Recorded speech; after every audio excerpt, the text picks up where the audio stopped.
Saya tiba di Singapura di Bandara Changi. Nah, untuk transit ya, nanti langsung ke Korea menjemput Sintayong untuk segera Sintayong memimpin timnas Garuda Indonesia. Mantap. Welcome back Sintayong. Patrick Kluivert out.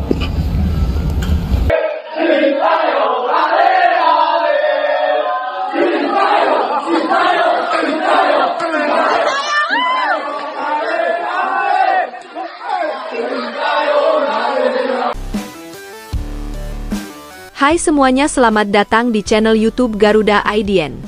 Berikut ini kami akan membagikan kumpulan berita timnas terbaru nih, diantaranya sebagai berikut. Alhamdulillah ada kabar gembira, Prabowo akhirnya jemput paksa Sintayong untuk melatih timnas Indonesia gantikan Patrick Kluivert. Sintayong akan ditugaskan untuk fokus Piala Asia 2027, FIFA Matchday November nanti lawan Malaysia, hingga target Piala Dunia 2030. Selain itu, Erick Thohir resmi dilengsarkan dan diganti Ratu Tisa, akibat berani menolak usulan Prabowo untuk kembalikan Sintayong. Terima kasih Pak Prabowo, Indonesia kini semangat nonton timnas lagi meski kemarin gagal lolos ke Piala Dunia 2026. Yap, timnas harus move on usai gagal lolos ke Piala Dunia, pasalnya nanti kami akan kasih berita yang sangat menggembirakan terkait STY yang akan melatih timnas Indonesia lagi. Namun sebelum lanjut ke pembahasannya, alangkah baiknya untuk tekan tombol like dan subscribe-nya ya guys. Jika sudah, mari kita lanjut.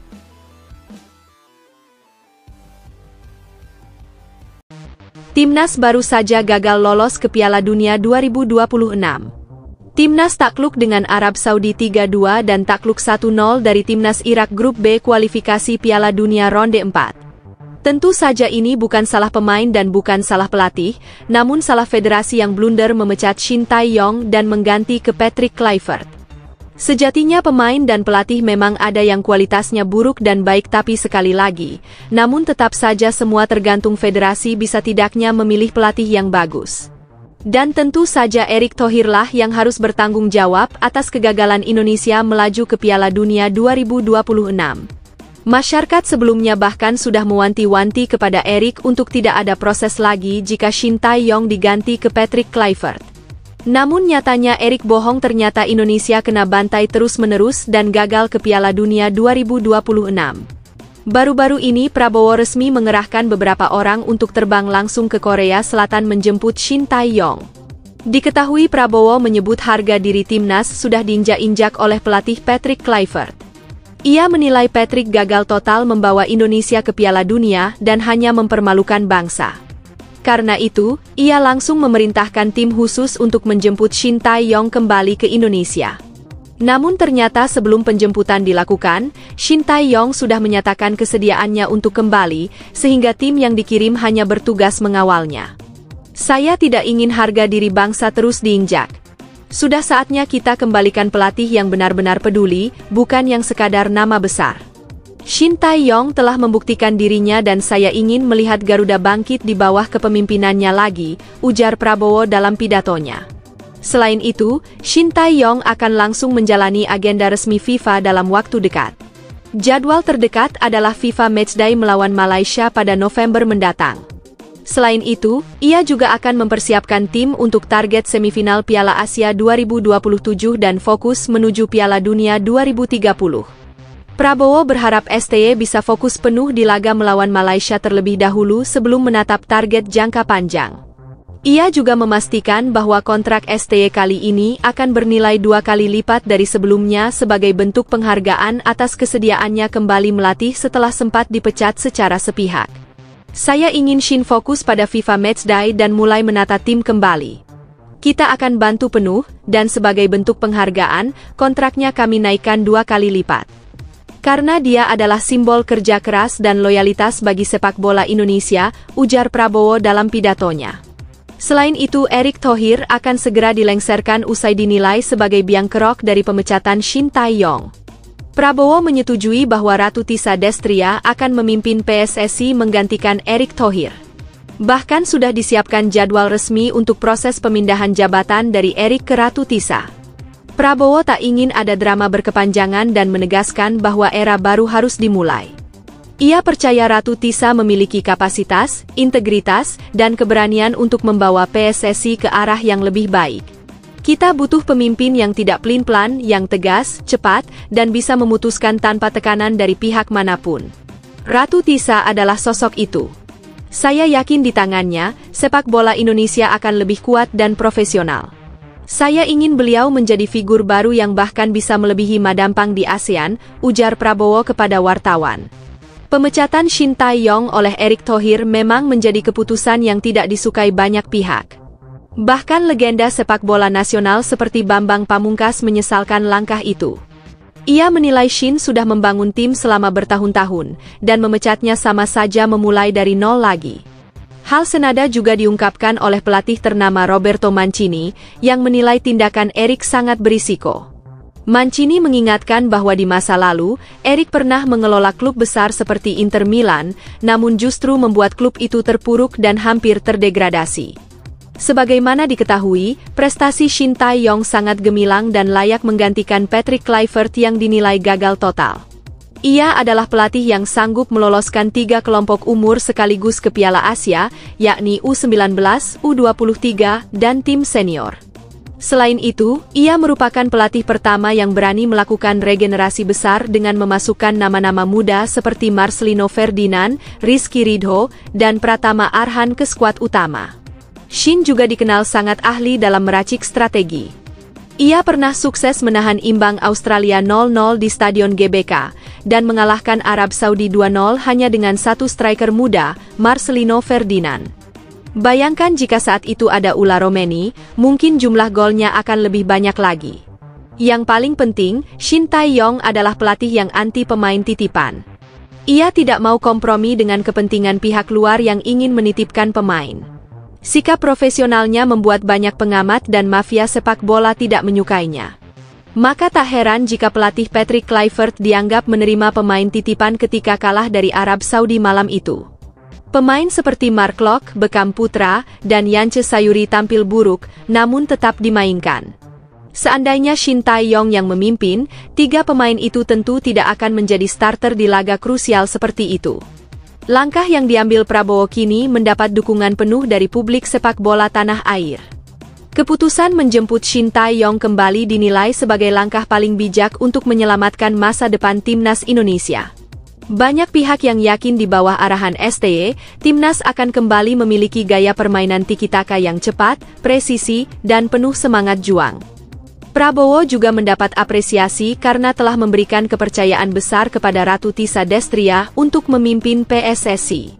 Dengan kombinasi Ratu Tisa di kursi ketua umum dan Shin Tae-yong di pinggir lapangan, publik optimistis sepak bola Indonesia akan kembali berjaya. Kini harapan baru muncul, dan semangat Garuda mulai berkobar lagi.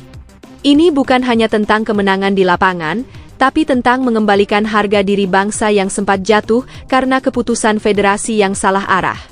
Lantas kalau kalian sendiri gimana guys? Setuju kan Shin Tae-yong melatih timnas Indonesia lagi dan Erick Thohir diganti Ratu Tisa saja? Jika iya silahkan like video ini dan tulis, saya sangat setuju 1000% STY melatih timnas lagi seperti langkah Pak Prabowo. Justin Hubner akhirnya buka suara dan minta maaf ke publik usai bikin heboh di Instagram. Tak main lawan Arab Saudi, bek timnas Indonesia ini akui emosi dan janji akan lebih dewasa. Bek muda timnas Indonesia, Justin Hubner, akhirnya angkat bicara dan menyampaikan permintaan maaf secara terbuka kepada publik. Sikap ini ia ambil setelah unggahan di akun Instagram pribadinya memicu perdebatan di kalangan pendukung Garuda. Postingan yang diunggah usai kekalahan Indonesia dari Arab Saudi dalam ajang kualifikasi Piala Dunia 2026 itu dianggap kurang pantas dan menyinggung beberapa pihak, termasuk rekan setim dan staf pelatih. Melalui penjelasan yang ia bagikan pada Kamis, tanggal 9 Oktober tahun 2025, Justin mengungkapkan rasa penyesalannya atas kejadian tersebut. Ia mengaku tindakan itu dilakukan dalam keadaan emosi dan tanpa berpikir panjang. Kekalahan di laga pembuka grup B memang menjadi pukulan berat bagi seluruh tim, terlebih bagi Justin yang tidak mendapat kesempatan bermain dalam pertandingan itu. Kondisi itu membuatnya kecewa dan akhirnya melampiaskan perasaannya di media sosial, sesuatu yang kini disesalinya dalam-dalam. Pemain berusia 22 tahun tersebut menjelaskan bahwa tidak ada niat sedikit pun untuk menyinggung siapapun. Ia menyadari bahwa sebagai pemain profesional, setiap ucapan dan tindakannya di ruang publik akan selalu diperhatikan dan bisa berdampak besar pada citra tim. Karena itu, ia berjanji akan lebih berhati-hati dalam bersikap, terutama di media sosial, dan akan belajar dari kesalahan tersebut. Dalam pernyataannya, Justin juga menegaskan kembali komitmennya kepada timnas Indonesia. Ia menekankan bahwa rasa cintanya pada seragam Garuda tidak pernah luntur, dan kejadian ini menjadi pelajaran penting agar dirinya lebih dewasa secara mental maupun emosional. Ia bertekad membuktikan kesungguhannya dengan kerja keras di lapangan, bukan lewat kata-kata. Meski sempat menuai kritik, banyak pendukung yang menilai langkah Justin untuk meminta maaf secara terbuka adalah bentuk tanggung jawab dan kedewasaan. Para fans berharap ia bisa segera bangkit dan kembali fokus membantu Indonesia di pertandingan berikutnya. Kejadian ini juga menjadi pengingat bagi seluruh pemain muda agar lebih bijak dalam menggunakan media sosial, terutama ketika sedang berada dalam tekanan besar setelah pertandingan. Dengan permintaan maaf itu, Justin berharap bisa menutup babak kelam tersebut dan kembali membangun kepercayaan dari tim maupun para penggemar. Ia ingin membuktikan bahwa dirinya bukan hanya memiliki kemampuan di lapangan, tetapi juga karakter kuat untuk tumbuh sebagai pemain profesional yang menghormati rekan, pelatih, dan lambang Garuda di dada. Indra Syafri pasang badan bela Rafael Struijk yang belum hadir di TC Timnas U23. Ternyata bukan mangkir, pelatih beberkan alasan mengejutkan di balik absennya striker Dewa United. Pelatih Timnas U23 Indonesia, Indra Syafri, akhirnya angkat bicara soal absennya Rafael Struijk dalam pemusatan latihan TC Garuda Muda yang digelar di Jakarta menjelang SEA Games 2025 Thailand. Nama Struijk sejatinya termasuk dalam daftar pemain yang dipanggil oleh Indra untuk memperkuat skuad muda Indonesia, namun hingga beberapa hari terakhir, sang striker belum juga bergabung bersama rekan-rekannya di lapangan. Kondisi ini memunculkan beragam spekulasi di kalangan publik, terutama setelah beredar kabar bahwa pemain berusia 22 tahun itu terlihat mengikuti latihan bersama klubnya, Dewa United. Menanggapi hal tersebut, Indra Syafri menegaskan bahwa ketidakhadiran Struijk bukan karena masalah disiplin ataupun keengganan membela tim nasional, melainkan karena cedera yang sedang dialaminya. Menurut pelatih asal Sumatera Barat itu, Struijk tengah menjalani proses pemulihan dan belum siap untuk bergabung dalam latihan intensif. Ia meminta publik agar tidak mudah terprovokasi atau menilai negatif situasi ini, sebab menurutnya, setiap pemain pasti memiliki semangat dan rasa tanggung jawab ketika dipanggil membela merah putih. Indra juga menambahkan bahwa dirinya selalu menjalin komunikasi dengan semua pemain, termasuk yang belum bisa hadir. Ia memahami bahwa kondisi fisik pemain menjadi prioritas, apalagi jelang turnamen besar seperti SEA Games. Saya percaya tidak ada pemain yang menolak panggilan timnas. Mereka semua ingin memberi yang terbaik, ujar sang pelatih dalam suasana penuh optimisme. Sementara itu, Timnas U23 Indonesia baru saja menuntaskan laga uji coba pertama melawan India di Stadion Madya Gelora Bung Karno, Jakarta. Dalam pertandingan tersebut, pasukan Garuda Muda harus mengakui keunggulan lawan dengan skor tipis 1-2. Tim tamu berhasil unggul cepat lewat 2 gol Suhail Ahmad di babak pertama, sementara Indonesia hanya mampu memperkecil kedudukan melalui gol Doni Tripamungkas menjelang turun minum. Meski kalah, permainan anak asuh Indra Syafri tetap menunjukkan semangat juang tinggi dan beberapa peluang emas yang gagal dikonversi menjadi gol. Kekalahan tersebut dijadikan pelajaran penting bagi Indra dan staf pelatih untuk memperbaiki berbagai aspek, terutama koordinasi lini belakang dan efektivitas serangan. Ia menegaskan bahwa laga uji coba ini hanyalah bagian dari proses pembentukan tim menuju kondisi terbaik. Indonesia akan kembali berhadapan dengan India pada pertandingan kedua yang digelar di lokasi yang sama pada Senin, tanggal 13 Oktober tahun 2025. Indra berharap dalam laga berikutnya, timnya bisa tampil lebih tajam dan fokus, sekaligus memberikan pembuktian bahwa Garuda Muda siap terbang tinggi di SEA Games nanti. Arhan Kakak resmi jadi prajurit TNI AD, striker Timnas U20 kini punya 2 tugas mulia sekaligus. Masih bela Persis Solo dan siap buktikan bisa jadi tentara sekaligus pesepak bola profesional.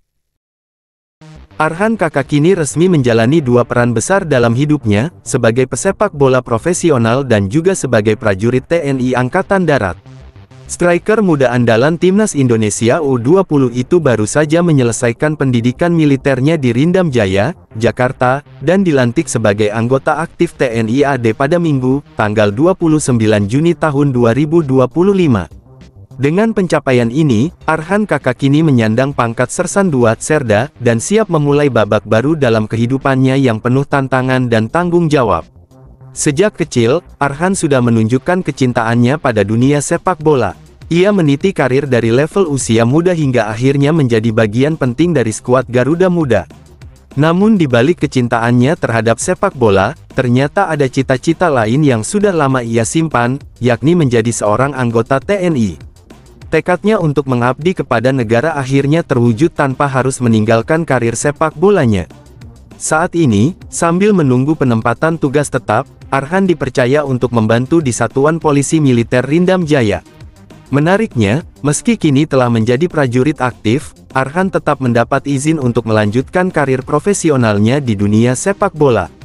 Ia masih memiliki kontrak dengan Persis Solo dan diharapkan bisa tetap tampil membela klub tersebut di kompetisi musim ini. Hal ini menunjukkan dukungan dari pihak TNI terhadap atlet yang ingin tetap mengharumkan nama bangsa di bidang olahraga. Fenomena pemain sepak bola yang juga menjadi anggota aparat keamanan sebenarnya bukan hal baru di Indonesia.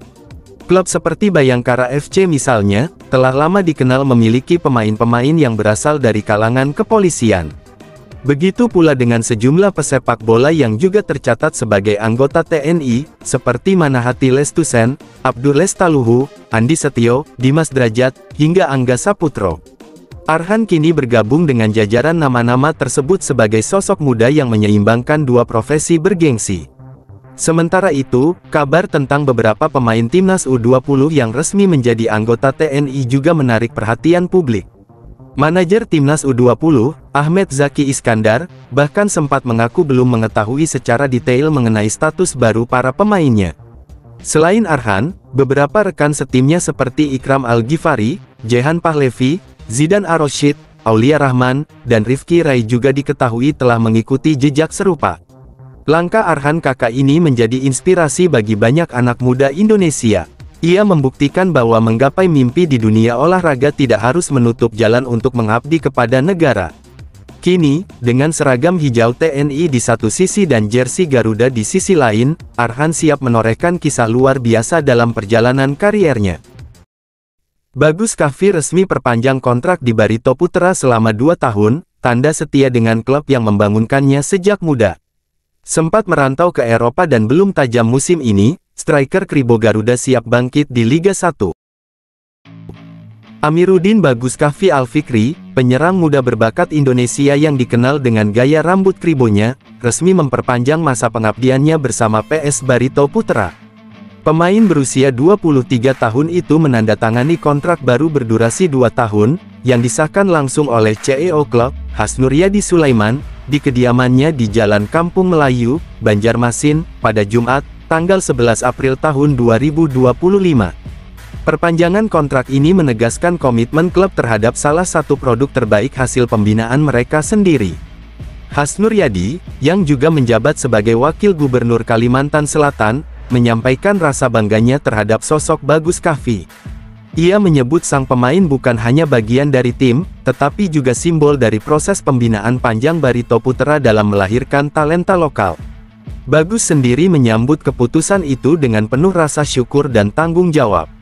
Ia menegaskan kesetiaannya kepada klub yang telah membesarkan namanya, serta berjanji untuk terus berjuang memberikan yang terbaik selama tenaganya masih dibutuhkan di lapangan.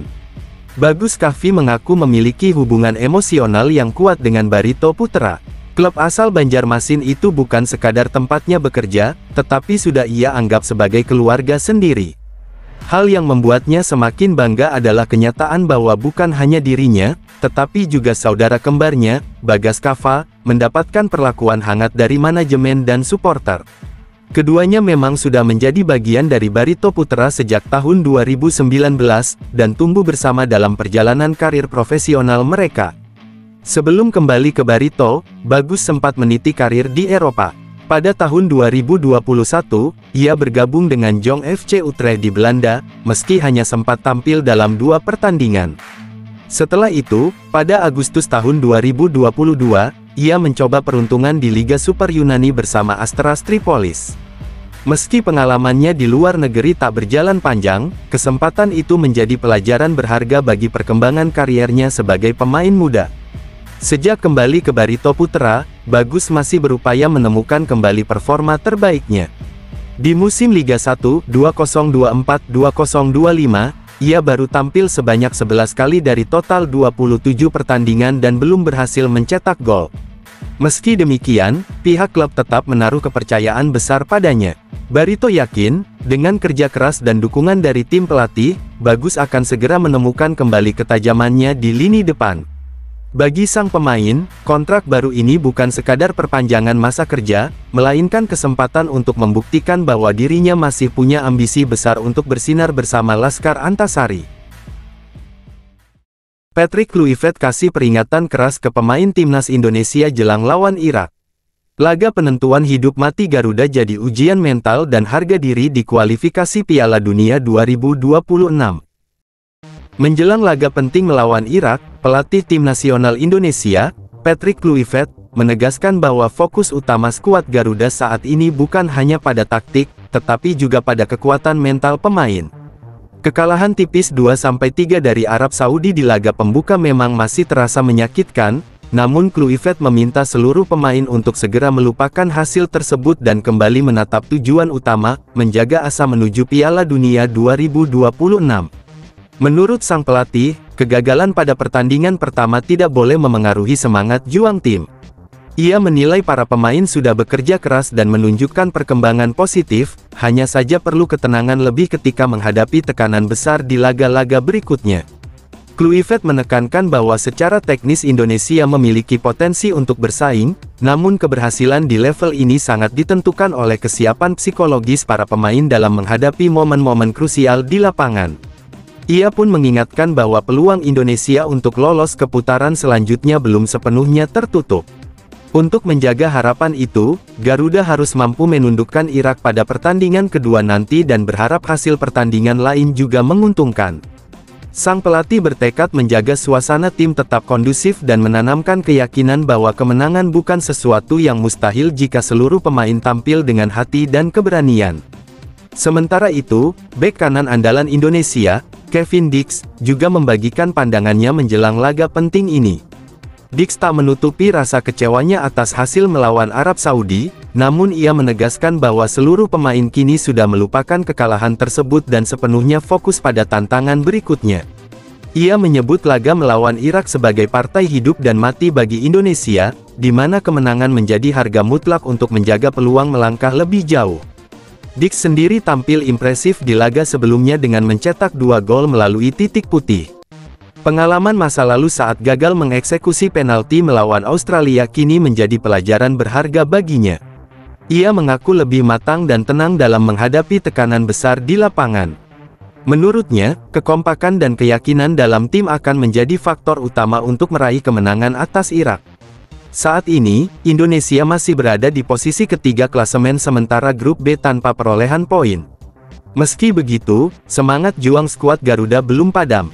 Dukungan penuh dari para pendukung tanah air dan keyakinan tim di bawah arahan Patrick Kluivert diharapkan mampu menjadi energi tambahan bagi Indonesia untuk bangkit dan membuktikan bahwa mimpi menuju Piala Dunia 2026 masih layak diperjuangkan. Pertandingan panas timnas Indonesia vs Arab Saudi ricuh gara-gara aksi Hervé Renard, Kevin Dix naik pitam di depan bench lawan. JIZ sampai turun tangan redam emosi, Garuda tetap kalah tipis 2-3 di laga dramatis. Pertandingan antara timnas Indonesia dan Arab Saudi pada babak keempat kualifikasi Piala Dunia 2026 zona Asia berlangsung panas dan penuh drama. Laga yang digelar di King Abdullah Sports City Stadium, Kamis dini hari waktu Indonesia, menghadirkan ketegangan tak hanya dari skor, tetapi juga dari emosi yang sempat memuncak di lapangan. Indonesia tampil percaya diri sejak awal pertandingan. Tim Garuda bahkan berhasil memimpin lebih dulu melalui eksekusi penalti Kevin Dix pada menit ke-11. Namun keunggulan itu tak bertahan lama, sebab Arab Saudi mampu menyamakan kedudukan 6 menit berselang melalui aksi Wahab Saleh. Situasi makin sulit bagi Indonesia ketika Firas Alburaikan membawa tim tuan rumah berbalik unggul 2-1 lewat tendangan penalti di menit ke-36. Di tengah tekanan permainan, tensi laga sempat meningkat tajam pada menit ke-41. Saat bola keluar lapangan, pelatih Arab Saudi, Hervé Renard, disebut melempar bola ke arah lain ketika Kevin Dix hendak melakukan lemparan ke dalam. Aksi itu memicu reaksi keras dari Dix yang langsung menghampiri area bangku cadangan tim lawan. Suasana pun memanas, hingga Jay Izzez selaku kapten harus turun tangan menenangkan rekan setimnya dan menengahi perselisihan tersebut. Wasit Ahmad Al-Ali kemudian memanggil Izzez untuk berbicara dan memastikan situasi kembali terkendali. Setelah insiden itu, permainan berlangsung semakin sengit. Arab Saudi yang tampil agresif kembali memperlebar keunggulan pada babak kedua melalui gol kedua Firas Alburaikan di menit ke-62. Meski tertinggal, semangat timnas Indonesia tidak surut. Skuad asuhan Patrick Kluivert terus berusaha menekan pertahanan lawan hingga akhirnya kembali mencetak gol pada menit ke-88, lagi-lagi lewat penalti Kevin Dix. Sayangnya, waktu tak berpihak pada Garuda. Hingga peluit panjang dibunyikan, skor tetap 3-2 untuk kemenangan Arab Saudi. Hasil ini membuat perjuangan Indonesia untuk melangkah ke putaran berikutnya menjadi semakin berat. Kini fokus tim beralih ke laga berikutnya melawan Irak yang akan digelar di stadion yang sama pada minggu mendatang. Pertandingan itu menjadi penentu bagi peluang Indonesia untuk menjaga asa menuju Piala Dunia 2026.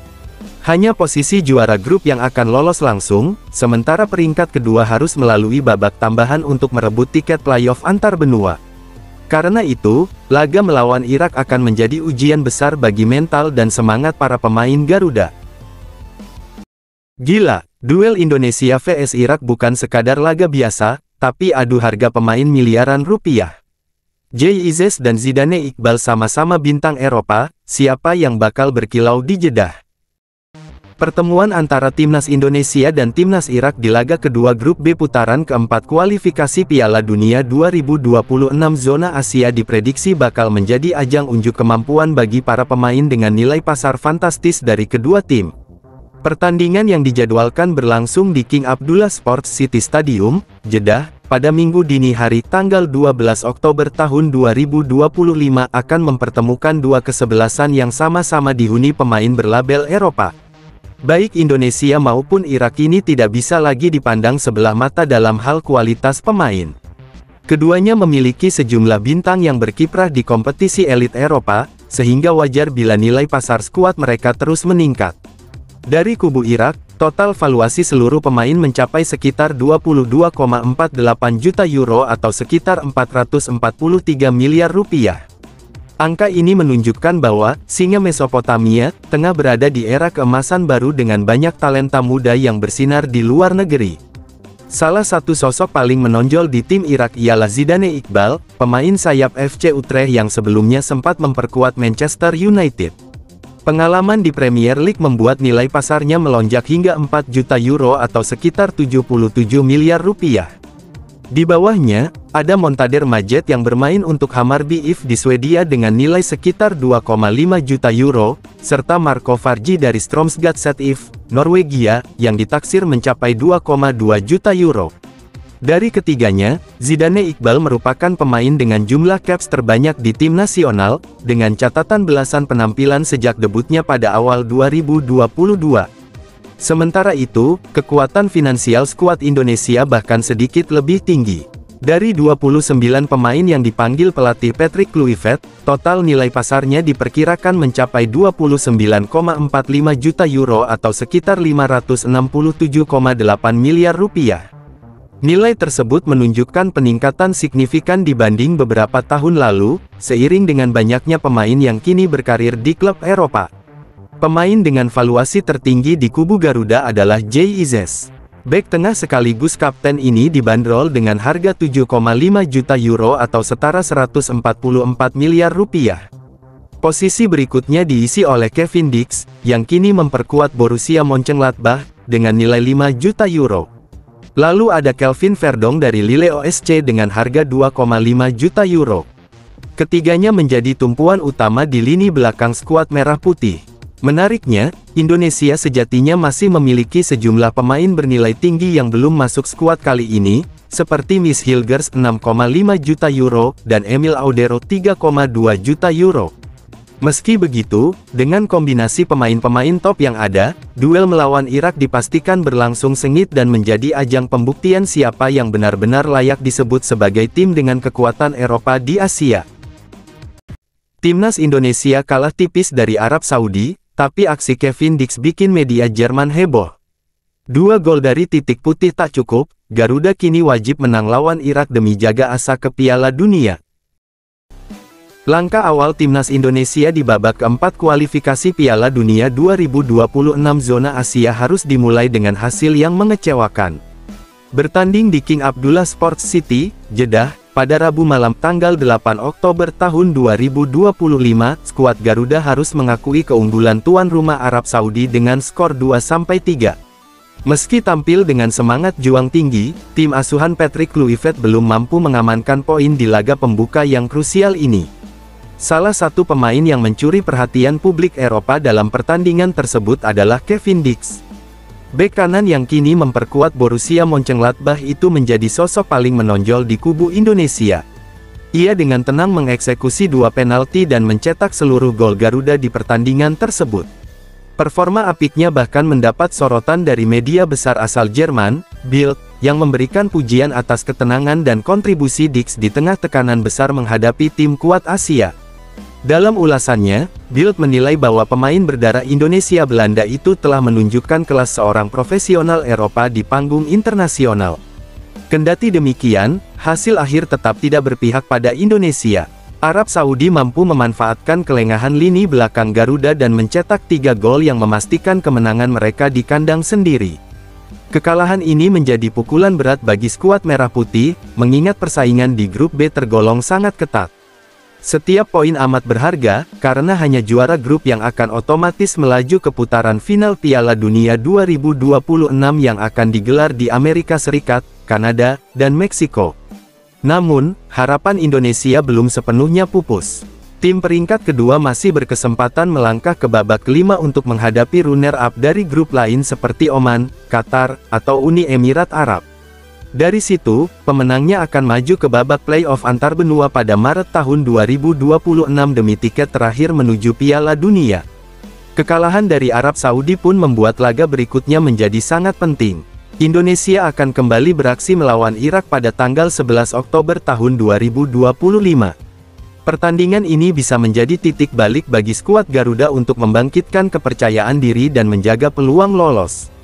Pelatih Patrick Kluivert diyakini akan melakukan sejumlah perubahan taktik dan komposisi pemain agar tim tampil lebih solid. Dukungan besar dari para supporter tanah air pun diharapkan mampu menjadi energi tambahan agar mimpi tampil di Piala Dunia pertama kalinya dalam sejarah tetap hidup dan tak sekadar angan-angan. Kapten Garuda Muda buka suara soal kekalahan dari India, jawabannya bikin bangga. Kadek Arel tetap optimistis, janjikan Timnas U23 tampil ganas di SEA Games 2025 Thailand. Kapten Timnas Indonesia U23, Kadek Arel, memilih untuk tetap tenang menanggapi kekalahan tipis 1-2 dari India dalam laga uji coba pertama di Stadion Madia, Jakarta. Menurutnya, hasil tersebut bukan sesuatu yang perlu dijadikan beban, karena tim masih berada pada tahap awal pembentukan dan adaptasi. Ia menegaskan bahwa perjalanan menuju SEA Games 2025 di Thailand masih panjang, dan saat ini skuad Garuda Muda sedang dalam proses mencari bentuk permainan terbaik. Pemain muda yang juga menjadi andalan Bali United itu menjelaskan bahwa sebagian besar anggota tim baru saja menyelesaikan musim kompetisi bersama klub masing-masing. Karena itu, kondisi fisik dan ritme permainan setiap pemain tentu belum seragam. Latihan intensif baru dilakukan sekitar 1 minggu, sehingga wajar jika kekompakan antar lini belum terbentuk sepenuhnya. Laga uji coba ini, kata Kadek, justru menjadi kesempatan berharga bagi pelatih Indra Syafri untuk menilai sejauh mana kesiapan tim sebelum menghadapi turnamen resmi. Arel juga menilai pertandingan melawan India memberi banyak pelajaran penting, terutama dalam hal komunikasi dan koordinasi antar pemain. Ia melihat beberapa momen di mana pemain masih kurang padu, namun situasi tersebut dianggapnya wajar untuk tahap persiapan awal. Kami sedang beradaptasi, baik dengan gaya bermain, pola latihan, maupun chemistry antar pemain. Tujuan utamanya bukan menang sekarang, tapi siap tampil maksimal di SEA Games nanti, ujarnya penuh keyakinan. Meski hasil uji coba belum memuaskan, Kadek mengapresiasi semangat rekan-rekannya yang tetap bermain dengan determinasi tinggi hingga peluit panjang berbunyi. Ia menilai kekalahan ini justru menjadi motivasi agar tim lebih fokus dalam memperbaiki kesalahan dan meningkatkan performa di laga berikutnya. Menurutnya, setiap pertandingan uji coba adalah proses belajar yang akan membuat skuad Garuda Muda semakin matang. Timnas Indonesia U23 sendiri dijadwalkan kembali menghadapi India dalam laga uji coba kedua pada Senin, tanggal 13 Oktober tahun 2025, di tempat yang sama. Pertandingan ini dipandang sebagai ajang pembuktian sekaligus momentum untuk memperlihatkan perkembangan permainan setelah melalui beberapa sesi latihan tambahan. Kadek Arel optimistis timnya bisa tampil lebih solid, baik dalam transisi bertahan maupun menyerang. Ia yakin dengan kerja keras dan rasa saling percaya, Garuda Muda akan mencapai performa terbaiknya tepat pada waktunya, saat bendera merah putih dikibarkan di ajang SEA Games 2025 mendatang. Ole ROMENY bikin geger setelah resmi jadi WNI dan langsung jadi pahlawan Timnas Indonesia. Gol-gol keramatnya bawa Garuda makin dekat ke mimpi Piala Dunia. Siapa sangka, pemain yang dulu hanya dikenal di Liga Eropa kini jadi tumpuan harapan jutaan rakyat Indonesia. Ole Romeni, penyerang berdarah Medan dari garis keturunan nenek ibunya, resmi mengucapkan sumpah WNI pada Februari lalu. Sejak itu, hidupnya berubah drastis. Ia bukan sekadar pesepak bola, tapi simbol mimpi Garuda menuju Piala Dunia. Debutnya langsung mencetak cerita, meski Indonesia kalah 1-5 dari Australia pada 20 Maret 2025, Ole berhasil menyumbang gol perdana. Gol itu bukan sekadar angka di papan skor, tapi tanda lahirnya bintang baru. Tak berhenti di situ, saat menghadapi Bahrain, ia kembali menjadi pahlawan lewat gol tunggal yang membuat Indonesia menang 1-0. Dan klimaksnya terjadi di Gelora Bung Karno, ketika sundulannya memastikan kemenangan dramatis 1-0 atas China. Nama Ole langsung dieluk-elukan, seakan seluruh stadion bergetar oleh sorak-sorai publik merah putih. Uniknya, Ole datang ke Bandung dalam rangka Piala Presiden 2025, bukan dengan baju timnas, tapi seragam Oxford United. Bayangkan betapa anehnya suasana baginya. Di ruang ganti, ia terbiasa melihat rekan-rekan Garuda, tapi kali ini bersama klub Inggris yang berlaga di EFL Championship. Meski berbeda atmosfer, Ole tetap disambut hangat ribuan fans Indonesia. Katanya, setiap momen terasa indah, meski pertandingan pertama mereka masih penuh adaptasi. Ole mengaku ingin bermain sebanyak mungkin, menjaga kebugaran, dan membawa Oxford meraih banyak kemenangan. Tapi di balik itu, ada motivasi yang lebih emosional. Ia ingin membuat sang nenek bangga. Petik 2.